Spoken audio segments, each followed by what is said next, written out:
Court calls the people of the state of Michigan versus Philip Andrew Liefers, case number 26819FY. Appearances, counsel. Please roll for the people. Good afternoon, Your Honor. Bernard Jockins appearing on behalf of the defendant, Philip Liefers. So are you Mr. Leffers? Are we on the record, Your Honor? We are. Are you Mr. Leffers? Is it Leffers or Liefers? I am Philip Andrew Liefers. Being duly sworn, hereby declare my intentions to be a Michiganian national by birth, but not a citizen of the United States. I am here on special appearance in this case as authorized representative, beneficiary of the estate of Philip Andrew Liefers. I appear before this court without waiving any rights, claims, defenses, or remedies available to me at law, equity, or under trust or fiduciary law. I have my CPAS. We can't really hear. Sir, can I get you to speak up so that Yes, so that we sorry, can get a sir. clear record? I have my CPAS. I have been working very hard to understand and overstand a lot of things in the past. No disrespect, just complete forwardness.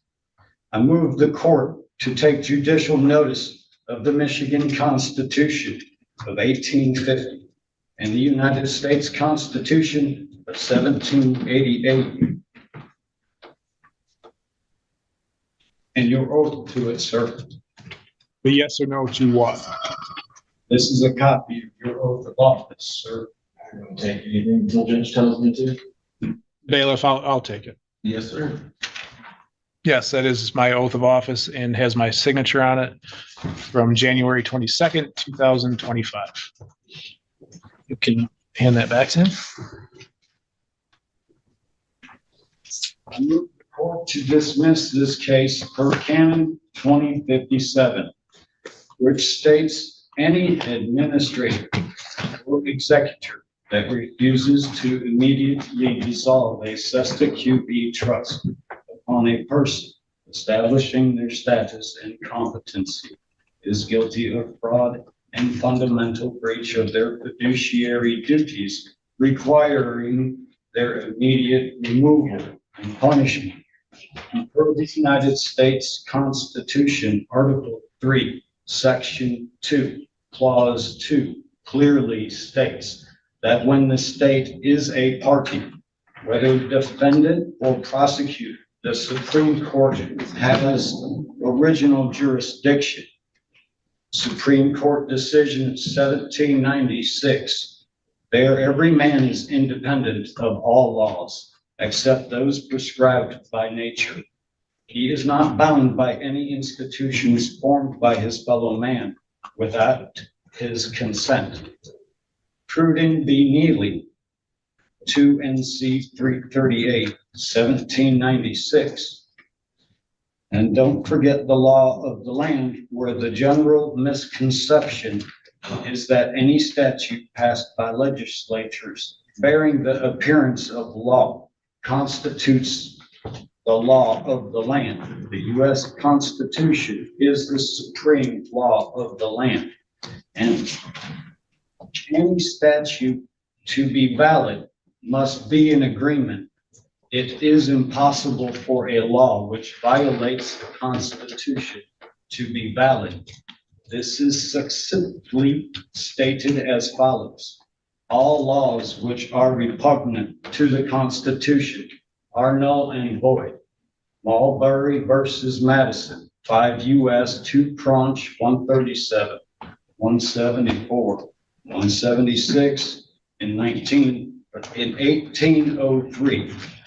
And where rights secured by the Constitution are involved, there can be no rule making or legislation which would abrogate them. Miranda versus Arizona, 384 U.S. 436, page 491. The United States Supreme Court has repetitively held that any judge who acts without jurisdiction is engaged in an act of treason. U.S. versus Will, 499, U.S. 200, 216, S period CT period 471, 66 L edition 2B 392, 406 and 1980. I Cohen versus Virginia, 19 U.S. 6 Wheat 264, 404, 5L edition 257, 1821. 5 U.S.C. 556D, 557 and 706. Once due process is denied, all jurisdiction ceases.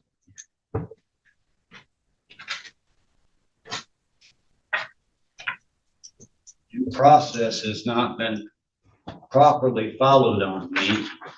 I have not been given full disclosure of everything, including the accounting information, the bid bond, the performance bond, the payment bond, all accounting involved in this, as well as I have not been given the almost 1 hour video of the security footage from Save-A-Lot. Only 14 seconds is what I was informed from Mr. Jockins. And when I asked him for it, he denied me access to it. So I am not being given a fair shot. So I have removed him as my counsel. Judge, I can't see Mr. Lepers in there. I don't know if the court wanted me to respond. Sure, let me adjust the camera. I'm sorry for that.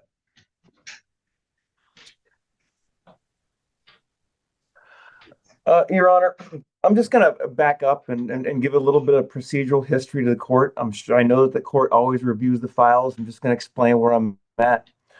When I was initially assigned counsel on this case, I took the time and opportunity to review Mr. Lepers and consult with Mr. Lepers, not in person, but I did. With that information that was provided to me and speaking with other witnesses, family members, potentially, I decided it was appropriate to file a motion for a competency evaluation and inevitably criminal responsibility in this action. And the court could take notice to the Mr. Lepers' remarks, motion, etc. Judge, I provide everything to Mr. Lepers, as I do for all of my clients. And I do follow the Michigan Constitution, the United States Constitution, and every case I have is as important as anything that is going on. With that in mind, Judge, I got notice of this was supposed to be, I believe, on the 7th or 8th of April, and I had contacted the clerk indicating that I didn't think that it was appropriate at that time because we still do not have the evaluation that was returned from the MDHHS regarding the forensic evaluation. And maybe the court can understand the reason why I requested this evaluation, regardless if something was like a ChatGPT sovereign motion. If the court wishes to remove me, I am fine with that. If somebody doesn't want me to represent them, that's fine. But at the same time, I meet all of my obligations and do everything that I am supposed to do with each client, even more so. So with that in mind, Judge, the only concern that I have is that we're still waiting on a forensic evaluation that Mr. Lepers had participated in approximately a calendar week back. We got the motion for him, but order. Yeah, What did I do a calendar week back? I don't show where I see where, at least I can't put my hands on it now, but I remember you filing a motion, but I have not signed an order for a competency evaluation yet. Well, with that in mind, Because- Judge, I don't know what the court would like to do. If the court would like me to get, I thought that I had provided a competency order, SCAO form. If not, Your Honor, I'm fine with Mr. Leffers proceeding on his own. Your Honor, I Hold object. hold on. Yeah, so I show that there was a motion filed by Mr. Jawkins on March 23rd for motion for evaluation of defendant's competency to stand trial. And actually, I believe it was that same day we received the defendant's motion, Mr. Leffers' notice of self-representation and motion to withdraw. And then the next day, we received an updated copy of that notice of self-representation and motion to withdraw. So I believe this is the first time we're here since these have been filed. And it's generally the court's practice to have a hearing before just granting a competency request. So that was one of the reasons we were here today. So we were actually set for a preliminary examination and these motions. So I believe it obviously is not appropriate to do the prelim today. And so that gets us to the motions. So I guess, Mr. Jawkins, I'm going to turn to you quickly. Your take on the situation. I know you said that you are okay withdrawing, but do you believe that there has been such a breakdown as to require you to withdraw? Your Honor, I cannot communicate with this individual, and my apologies. When I had communicated with the clerk's office, I was it was indicated that the exam was taken off the docket, and that might have been an email thread as well. So I hope the court doesn't think I'm being deliberately derelict or anything like that. But Oh no, these are the reasons why I filed, this motion, Judge. But if Mr. Levers would like to proceed on his own, I'm not interested in. I'm the captain of everyone's ship, and I leave it at that. I really, I don't have a good feeling about that when someone files a motion to withdraw, and if I am out there. However, I still think it's appropriate for a competency evaluation. That's the reason why I had filed that, Judge. all right. Thank you. Now, Mr. It's Leffers or Leafers? I know you said and I apologize. No, So I want to make sure that I'm following your request. And I understand that you have some arguments as to, one, whether or not the court has lawful jurisdiction, lawful authority, and also a question of whether or not you have been provided with appropriate due process. Couple that with is your request to represent yourself. Am I correct on that? yes, All right. And are you requesting to represent yourself? yes, You do understand that you have the right to have an attorney that either you could hire or that the court would appoint, as opposed to you representing yourself. Do you understand that? yes. My creator has placed a lot of friends around me with wonderful information that I never knew. And I'm grateful to know this now. I'm sorry for being caught in dishonor in the past. It will not, Yahuwah willing, happen again. Well, apparently, it's already happened again. Allegedly. I understand my place, and I have always tried to respect the way that things are, which is why I need to finish this as well, sir, please. Go ahead. And with discovery not being met, there are no medical records, let alone a psych evaluation proving any type of trauma. No harm has been done. No pain has been inflicted and no property was damaged. I have entertained the contract deal of alcohol testing and I don't drink anymore. And yeah, that was an issue. Not anymore. But in the same token, I can no longer contract with it, knowing that everything's a contract. As you can see from the tests, I even stopped smoking weed and only smoked it right before bed. Since the motorcycle wreck, things have been very uneasy trying to sleep at night. Period.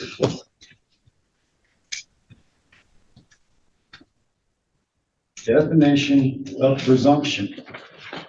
An idea that is taken to be true on the basis of probability. As a presumption is a presumption on which must be agreed by the parties to be true. Then, and equally, if one party challenges the presumption to be true on the basis of probability, then all that is required to remove the presumption is a formal challenge. That presumption, the presumption, then has no standing or merit in fact. Probability.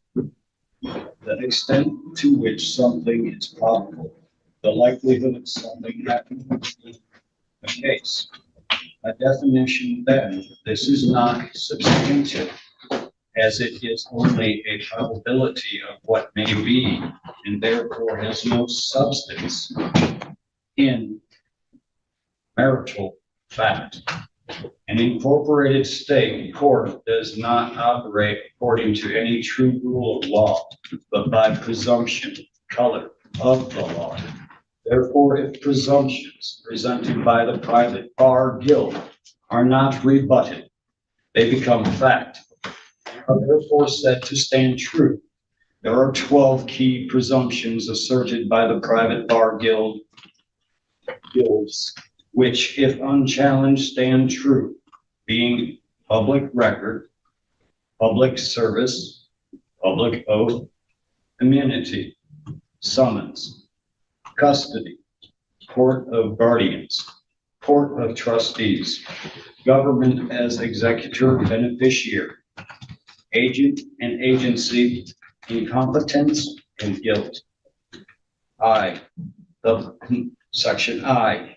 The presumption of public record is that any matter brought before a state court is a matter for the public record, when in fact it is presumed by the members of the private bar guild that the matter is private bar guild business matter, unless stating openly rebuked and rejected by stating clearly the matter is to be on the public record.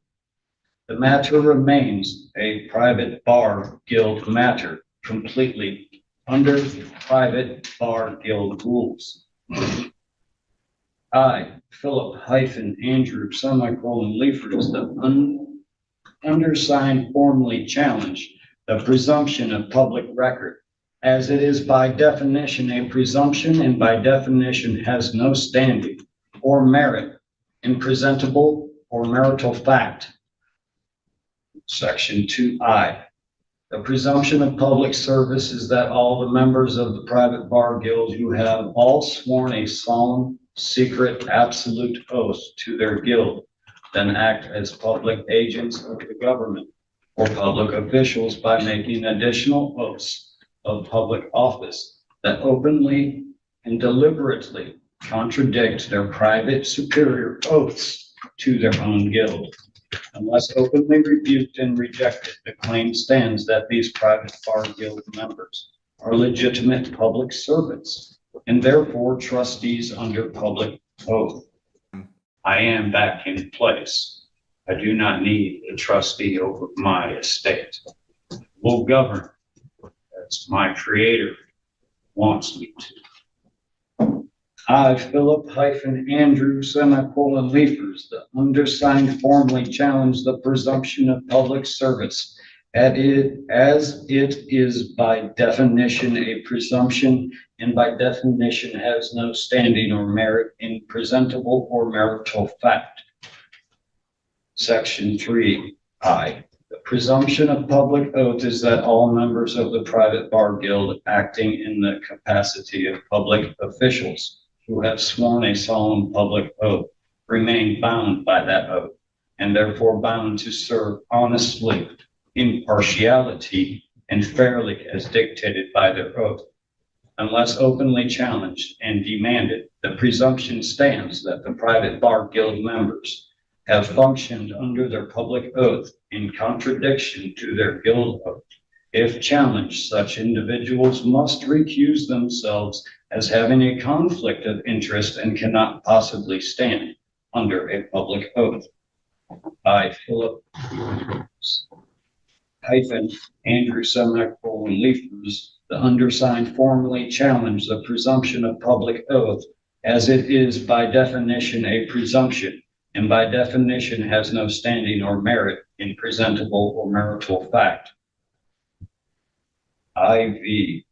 The presumption of immunity is that key members of the private bar guild, in the capacity of public officials acting as judges, prosecutors, and magistrates who have sworn a solemn public oath in good faith, are immune from personal claims of injury and liability unless openly challenged, and their oath demands, as it is here, the presumption stands that the members of the private bar guild, as public trustees acting as judges, prosecutors, and magistrates, are immune from any personal accountability for their actions.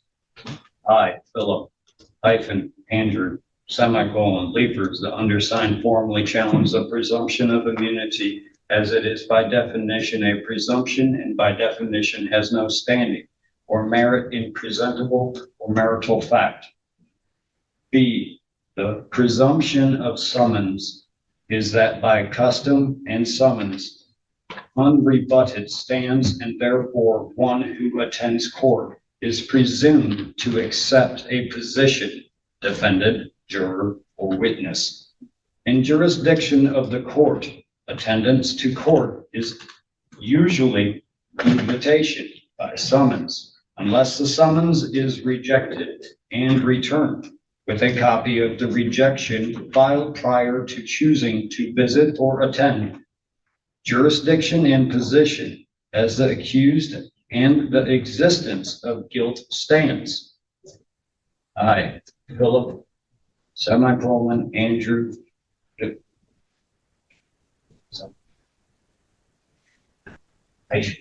sorry. Short-term memory was wiped out and come.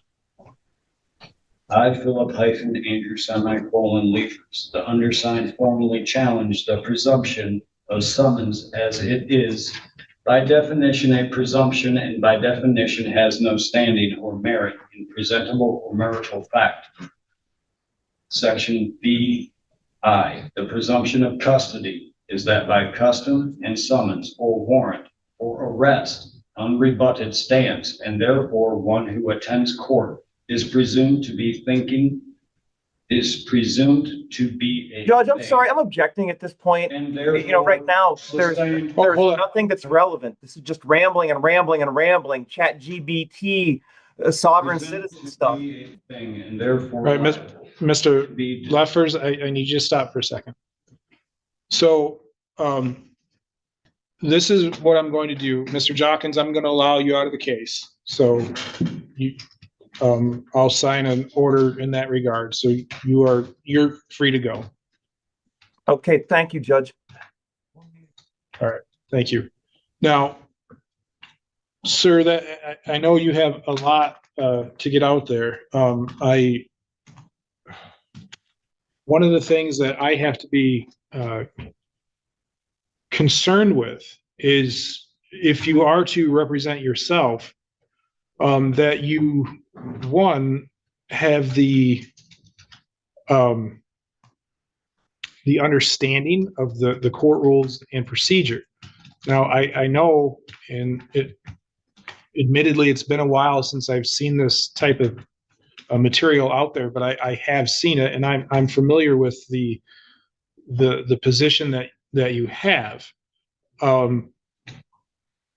And I understand that you are essentially challenging the authority that one, I have as the judge, two, that this court in totality has, and three, anything that any charges that the prosecutor might have. I can tell you that based on what I'm hearing today, I'm not going to allow you to represent yourself. I don't think, well, I understand that those are your beliefs and your feelings. I don't think that represents a true grasp of the reality of how this republic works, how this state works, and how the court works. And so for you to represent yourself, I think is going to potentially do more harm than good for you. So what I'm going to do, I've, as you've heard, I've allowed Mr. Jockins out of the case. But what I'm going to do is I'm going to make another referral to another attorney for you. All right. It's not that I don't think that you're smart enough to handle the case. That's not it at all. I have there's some procedural issues here that I don't think you quite grasp how it works. And that is, I'm going to be honest, will probably go to your detriment.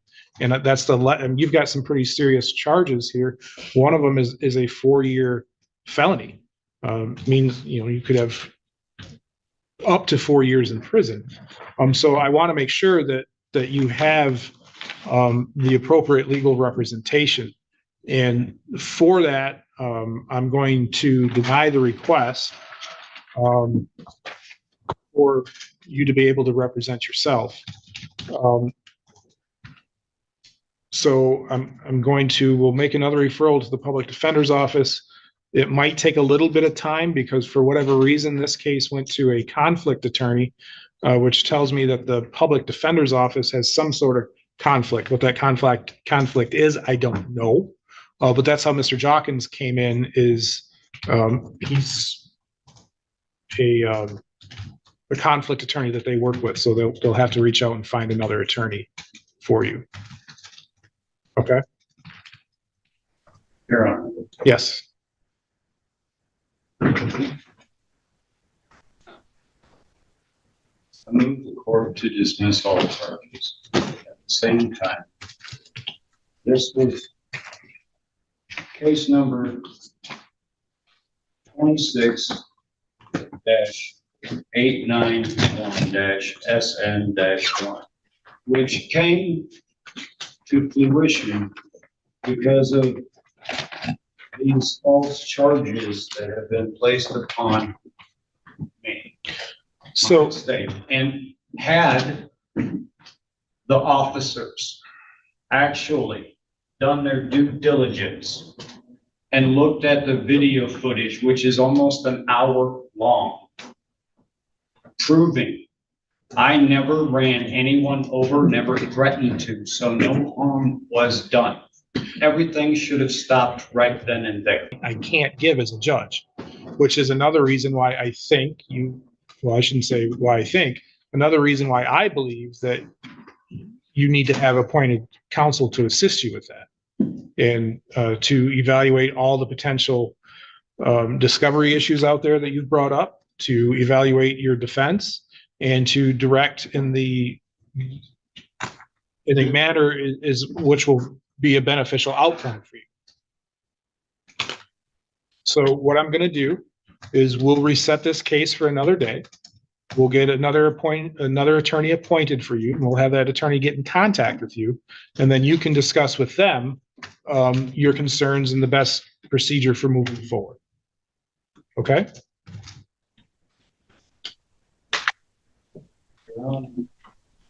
There's a problem with that, though. I didn't know this both sides do. I do now.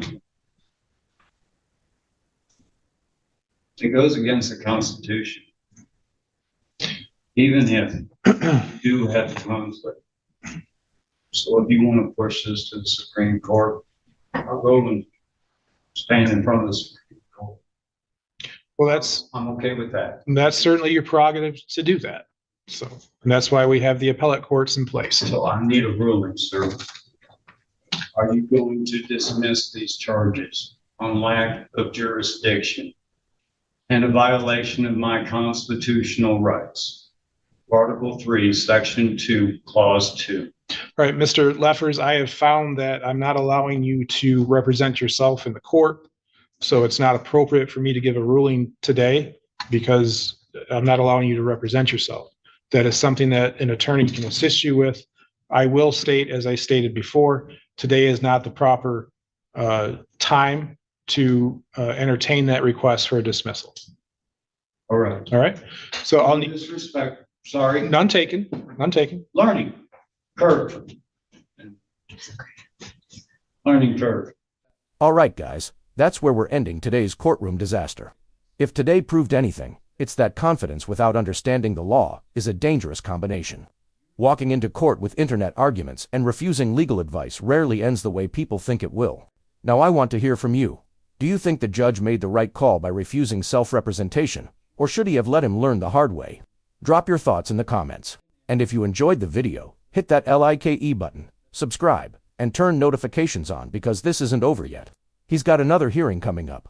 And you already know I'll be covering every second of it. Thanks for watching, and I'll see you in the next one.